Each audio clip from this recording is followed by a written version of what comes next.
This Torah class is brought to you by TorahAnytime.com. Okay, I want to speak to you about a very interesting mitzvah.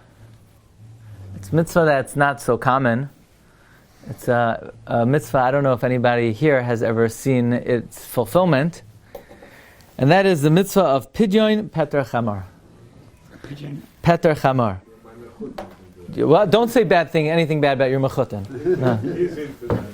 He's into Pidyon Peter Chamar. Yeah, he's done it once or twice. Okay. As I was worried you're gonna okay. So we don't want anything bad about the mechutanim here. But Pidyon Peter, so you have this donkey, firstborn donkey, and you redeem it for a sheep. What's this mitzvah all about? Why is it so vital? You can even see in the Haredi papers that they have images of the mitzvah Pidyon Peter Chamar. They dress up the Chamar in begadim noim and begadim mechubadim. Anyway, we know that in the end of days, the Gemara tells us, the Masechet Avodah Zarah on Daf Beis, that HaKadosh Baruch Hu is going to take a Sefer Torah and he's going to put it in his lap, and he's going to say, whoever involved themselves and engaged themselves in this, come, let's take your reward.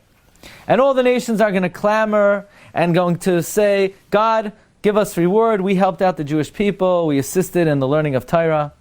And God said, single file, everybody line up, one at a time in a nice orderly fashion. And the Gemara says the first nation to enter before God will be the Romans, the Malchus Roimi, the Edomim, the Roman Empire.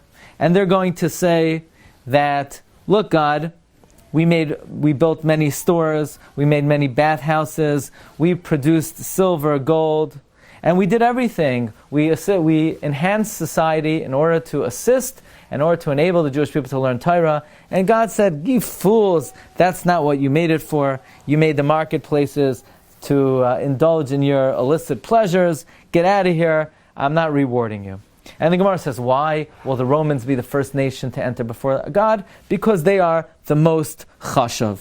And then the Gemara says, after the Romans, the Persians enter, and the Persians are going to say, we built many bridges, we conquered many cities, we made many wars. Everything we did is so that the Jewish people should be able to learn Torah. And God said, what are you talking about? Everything you did it for yourselves. You did it to collect taxes. You did it to make money. And then all the other nations will say to themselves, okay, if all the other nations will follow suit. So the Gemara has the following question. What makes the Romans and the Persians the most chashav of all the nations? And the Gemara says what makes them the most chashav of all the nations is the fact that they will exist until the time of Mashiach. That the Roman Empire and the Persian Empire will last until Mashiach comes. Which is a great wonder, which is a great astonishment. What in the world does that mean? I can understand the Roman Empire will last until Mashiach comes. The Western world is considered perhaps the spiritual heirs of the Roman Empire, but that the Persian Empire will last until Mashiach comes. How could such a thing be true? Is that the Persian Empire has long crumbled. The Iran today has no connection, has a different ethnicity, has a different point of origin. They're probably of Middle Eastern origin. How could the Gemara say that the Persian Empire will last until Mashiach comes? What even does that mean? To the point where the Gemara in Yuma says on Daf Yud that there's a machlokes between Rabbi Shiur ben Levi and Rabbi and Rav. Who will be the last nation standing? Rabbi Shiur ben Levi says, in the name of Rabbi, that the Persians will defeat the Romans. Rabbi Bar Chana says in the name of Rabbi Yochanan, Rome will fall in the hands of the Persians. And Rav says no, the Persians will fall to the Romans. So not only will the last two nations stand, who are standing are the Romans and the Persians, but the Gemara even brings the opinion of Rabbi, who says the Persians will be the last nation standing. Rabbi Yochanan says the Persians will be the last nation standing. So not only not only will the Romans and the Persians be the last nation, but the Persians will be the last nation standing. Now, if somehow you make a connection between ancient Persia and Iran, that would be a frightening idea, that according to Talmud Bavli, according to our Torah, the last nation standing will not be America, will not be North Korea, will be Iran. But that's very difficult to say that Persia has any connection to Iran. Here's another question, and this is a question we discussed in the past, is that we know, according to Jewish tradition, there are 4 empires in our history, and that is Babylon, Persia, Greece, and Rome. And one of the major questions in Jewish thought is, what happened to Yishmael? We're living in the 21st century. We see the spread of the power of Yishmael in the world. And why would Yishmael not be considered one of the 4 empires? So we've said a number of times, the great approach of the Maharal of Prague, one of the leading Jewish philosophers of all time, the Maharal suggests what he considers the definitive approach to this question, and why Yishmael is not one of the 4 empires, and that is, the Maharal identifies that the Persian Empire is Yishmael. And even though, what's the connection between the Persians and the Yishmaelim? The Maharal says they have the same character traits, the same personality, they both wage wars, and the Gemara is not describing 4 ethnicities, but 4 personality types of the nations of the world, and Yishmael is synonymous with the Persians. That being the case, we understand very clearly what the Gemara means, that the 2 nations that will exist till the end of time is Edom and Yishmael, which in fact, that is what we see to be the case in the world today. We have the Western world, Edom, we have the Arab world, the Muslim world, Yishmael, and these are the 2 empires that will exist until the end of time. And then there's a big machloikis. Rabbi and Rabbi Yochanan said Yishmael will defeat the Western world, and the Rav says no, Edom, Edom, the Western world, will defeat Yishmael. So, based on this introduction, I just want to share with you very, very briefly and very quickly an approach to Akedas Yitzchak. You may have heard it from me before, but I just want to say it in a short fashion and come back to the mitzvah of Pidyon Peter Chamar. Okay, so the Akedah begins that after these matters, God tested Abraham, and He said to him, Abraham! And Abraham said what? Hineni. What does Hineni mean? Behold, here I am. So the question is, why does it say God tested Abraham? Why is it only a test to Abraham? If anything, it's a test for Yitzchak. Abraham gets to go home and eat cholent the next day. Yitzchak lays there slaughtered on the altar. If anything, it's a test for Yitzchak, or at least Abraham and Yitzchak. Why is it Elikim Nisa es Abraham? Furthermore, God says to Abraham, take your son, your only son, the son that you love, to the land of Moriah. So Rashi says, why doesn't Hashem just tell him, take Yitzchak? So Rashi says, because if he would have just said, take Yitzchak, then Abraham might have gotten startled and frightened, and maybe people would say he didn't have the peace of mind and the time to really consider what the Rebbeinu Shalom wanted from him, and therefore Hashem brought it on slow. But still, there are many ways to bring on news slow. Hashem could have told Abraham, sit down, relax, have a cup of tea. I want to tell you something. Why dafka es bincha, es yichidcha, asher ahavta es Yitzchak? And here, the million-dollar question of the Akedah, which is a question that if you never asked yourself, you should kick yourself, or figuratively, and that is, it says, Abraham took Shnei Na'aravima, his 2 lads. Who were his 2 lads? Eliezer and Yishmael. What in the world was Yishmael doing at the Akedah? We know 37 years earlier, Sarah had a conversation with Abraham. He said, Abraham, this Yishmael, he's off the path, he's off the derech, get him out of the house. Abraham says, no, that's not what we do. We have to shower them with love. We have to give them extra attention. Sarah said, I don't know what century you're from. Back here in 1946, whatever year, 1940, we kick him out of the house. Kick him out of the house. And Abraham was upset, and God tells him, you got to listen to your wife. So Abraham kicked Yishmael out of the house. Because how old was Yishmael? How old was Yitzchak at the Akedah? 37.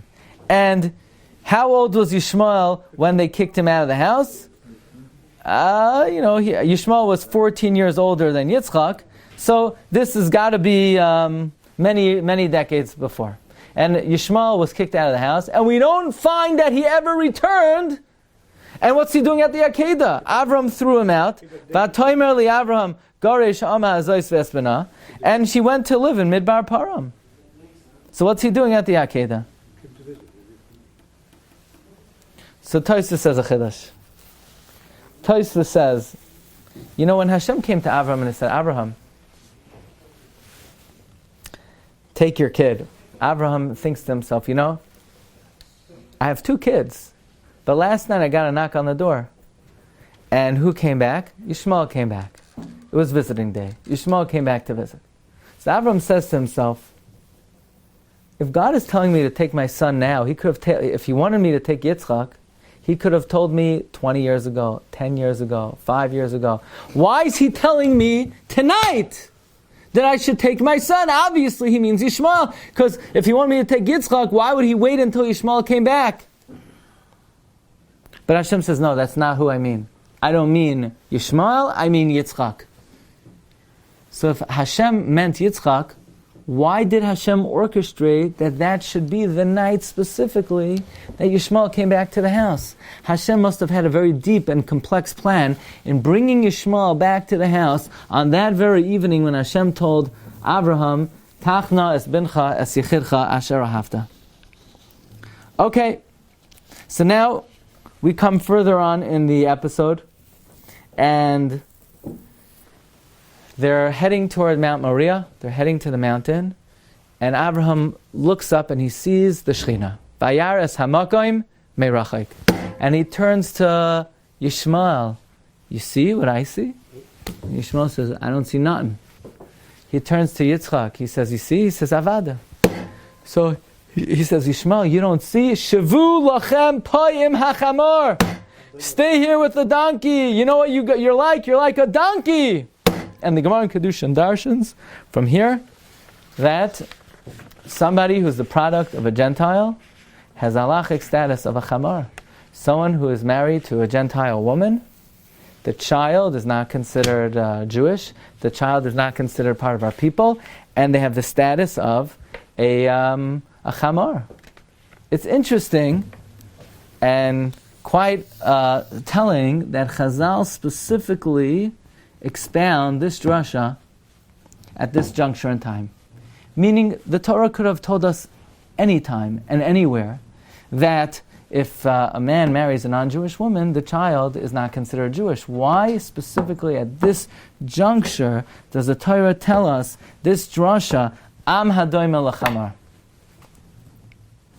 So, Rabbi say, I think and I believe that the clue to understanding Akedas Yitzchak lies in one word that the angel tells Avraham after he passed the test. The angel tells Avraham, Ki varech avarechecha v'harba arbe azaracha k'choich v'yashmam. I will surely bless you, and I'll increase your children like the stars and like the sand. V'yirar zaracha ishar oyevav, and your children will inherit the gates oyevav of your enemy. And we know in Tanakh there are 2 ways to say enemy, Oyev and Soine. And we know that there are 2 nations who are always vying for these 2 titles, Esav and Yishmael. And they both are highly qualified. And they're both very capable of filling either role. So who's the Oyev and who's the Soine? We know there's a principle, Halacha biyadua she'esav Soine liYaakov. There is a well-known law in Jewish thought that Esav is the soine, the enemy, the hater of Yaakov. In that case, who is our oyev? Our oyev is Yishmael. In fact, Rabbeinu Bechaya writes in Parsha Nitzavim, "V'nasan Hashem leikecha es kol ha'oloi sa'ela al oyevecha v'al soinecha," that we have 2 enemies, and the worst of the 2 is Yishmael. From Yishmael we cry out, Oyev v'avoy, oyev. Therefore, if the listen to what the Akedah concludes. That through the Akedah, Avraham, v'yirash zaracha eshar oyevav, you will be able to prevail against your enemy, namely Yishmael. The Akedah is the event that demonstrates the ascendancy and the supremacy of Yisrael over, not Esav, Yishmael. Why? Think about the opening Rashi on the Akedah. Rashi says, by the Akedah, it says, Achar hadvar ma'ila, after these matters. the expression after these matters implies, after something that had just transpired, the following happened. What precipitated the Akedah? Says Rashi, a conversation between Esav and Yishmael and Yitzchak. Yishmael says to Yitzchak, Yitzchak, you think you're the spiritual heir of Abraham? I'm a much greater Moiser Nefesh. I have much greater sacrifice for God. I have my bris milah at 13 and you're 8 days old, you don't know nothing. I guarantee you, Yitzchak, if you had a little common sense in you, you knew what was about to happen, you wouldn't have showed up that day. You would have missed the ceremony. You would have come for the bagels. You would have skipped the first part. But I had bris at 13 years old. You're not a Moiser Nefesh. I'm the true spiritual heir. So Yitzchak says, yeah? If God would tell me to sacrifice myself, I would do it now. So I want to say a chiddush. V'alekim nisas Abraham. Why doesn't it say v'alekim nisas Yitzchak? Because it wasn't a test for Yitzchak. Because Yitzchak just made a neder that if God would tell me to do it, I would do it. So go do it, Yitzchak. It's not a test. Somebody makes a neder. He stands up and make a neder. I'm going to do X, Y, and Z, and then God tells him to do it. It's a test, not a test. God just do what you said you're going to do. But Abraham made no promises, so it's a kim nisas Abraham. So basically, what's the point of the Akedah? To demonstrate who has the rights to Eretz Yisrael and the Har HaBayis. Esav or Yishmael or Yitzchak. Yishmael says, it's mine. I'm the true spiritual heir of Abraham. I had Milah at 13. Yitzchak says, you're nothing. You have no connection to Har HaBayis. I would sacrifice myself. And Abraham takes Yitzchak up to the Akedah. And then he turns to Yishmael. And he says, Yishmael, you see the Har HaBayis? Do you appreciate the Kedusha? Do you see Shechina? Yishmael says, I see nothing on the Har HaBayis. So Avram says, in that case, your connection to the Har HaBayis is a connection of a chamor. You have no connection to the Har HaBayis. Hashem, b'hashgachasai ameruba, orchestrated that Yishmael needed to be there that day. You know why? I have a question for you. Your wife tells you, you have this old piece of furniture in the house, and she said, it's 50 years old, it's disgusting, I didn't like it the day you bought it. Now it's broken, get rid of it. So what do? Get rid of it. You get rid of it. Why didn't you listen to her until now? I don't know, but now you better get rid of it. You need to eat lunch tomorrow, right? So you get rid of it. Does that mean you really want to get rid of it? Or sometimes, for shalom bayis, you just get rid of it. Hashem tells Abraham, listen to Sarah, get rid of Yishmael. Does that mean that Abraham deep down really wants to banish Yishmael? Or what could he do? God told him, you got to listen to your wife. So Hashem says, no. We got to try this again. I don't want you getting rid of Yishmael because I told you to listen to Sarah. You have to realize that Yishmael is nothing on your own. So we're going to bring him back. And I'm going to tell you have 2 children. And then I'm going to make the following declaration. I'm going to say, take bincha. Avram says, I have 2. Hashem says, no, you have 1. Yechidcha, I have 2. No, Yitzchak. This will demonstrate that you only have 1 bincha, only 1 yechidcha, only 1 ahavta, Yitzchak. And Yishmael, we are going to demonstrate now, you didn't get rid of him because Sarah told you to. You're going to get rid of him because you're going to recognize, you know what he is? You know what he is. And then when Abraham takes Yitzchak to the Akedah and Yishmael is left behind, the Malach comes and says, V'yirash zaracha ishar oiva. Forever and ever and ever, this will demonstrate the rights of the Jewish people to Eretz Yisrael and to the Har HaBayis. And Yishmael's connection to the Har HaBayis is that of a chamor. That is why, even though the Christians will never dare tamper with the text, there's one episode that our cousins have changed in the text. And that is they changed the main character of this week's Parsha from Yitzchak to Yishmael. That Yishmael went on the Akedah. Why is it so fundamental for them that Yishmael made it to the Akedah? Because they recognize that our claim to Har HaBayis is based on the fact, V'yirash zaracha eshar oyevav, and Abraham said, you know what, Sarah was right, Shvu lachem payim hachamar. Why didn't you Eliezer there? You need another guy to saddle the donkey. So, Yishmael is at the Akedah, and Yishmael is rejected from the Akedah. Rabbi said, we all know that we mentioned that we have 2 galuses in the end of days. We have Galus Edom and Galus Yishmael. And this is the reason the Gra teaches us why we have two Mashiachs. Mashiach ben David and Mashiach ben Yosef. Because we have two Galus and we need to be saved from. Mashiach ben David will save us from one Galus. Mashiach ben Yosef will save us from another Galus. Yosef is called what in the Torah? The shar, the ox. The ox. He's going to save us from Galus Edom. Esav is called a shar, is called a par. Mashiach ben Yosef will save us from Galus Edom. But what is David referred to as? Ani v'roichev al chamar, the poor man riding on the donkey. He's going to save us from the Galus of the donkey. What's the Galus of the donkey? Galus Yishmael. Mashiach ben David takes us out of Galus Yishmael. But that is why the Torah says, don't you dare plow with an ox and a donkey together. What's the big deal? You think it's such a bad... Here you have a guy, he's a good person. He recycles, he doesn't use plastic bags. He's a very good human being, right? And the only thing is, he plows with an ox and donkey. No, he's a Rasha! He eats matzo balls, he eats kishka, and he just plows with an ox and a donkey together. Vishlecht.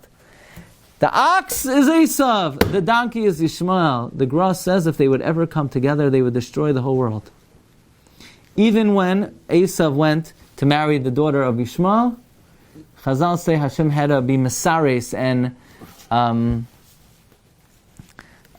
make it impossible for them to have descendants. But when Esav and Yishmael come together, that brings the destruction of the world. My grandfather writes in his personal memoirs, when he was in Auschwitz, he saw the Eichmann, and the Eichmann invited the Mufti from Jerusalem, and they were sitting arm in arm, and they marched Jews in front of them and hit them in a way that they shouldn't be able to have children.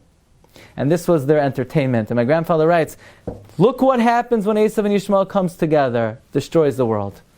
So don't you dare plow with an ox and a donkey together. That's the union of Esav and Yishmael. But there's a great mitzvah in this world. Pidyon Peter Chamar.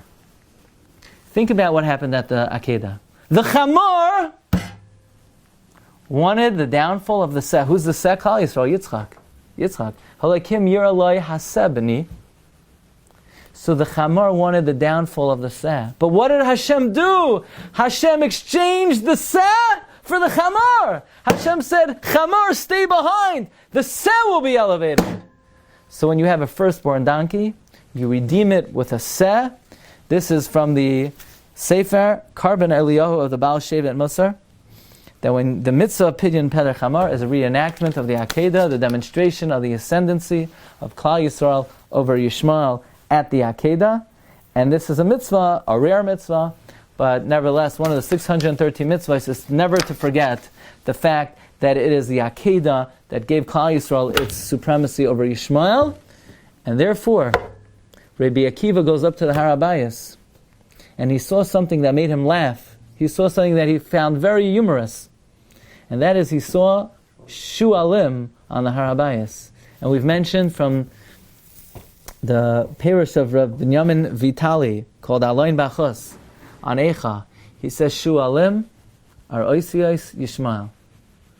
What was so funny to Rabbi Akiva is when Rabbi Akiva sees the Yishmaelim on the Har HaBayis, he knows that the last Galus is Galus Yishmael, and it's only a matter of time before the Mashiach ben David, the Ani v'roichev al Chamar, comes and he redeems us from the Yishmaelim, the Shualim, who are on the Har HaBayis, who have no right to be there. Their connection to the Har HaBayis is a connection of a Chamar. So we should be zoicha to see the downfall of all of our oivim and all of our soinim. Amen. Okay. You've just experienced another Torah class brought to you by TorahAnytime.com.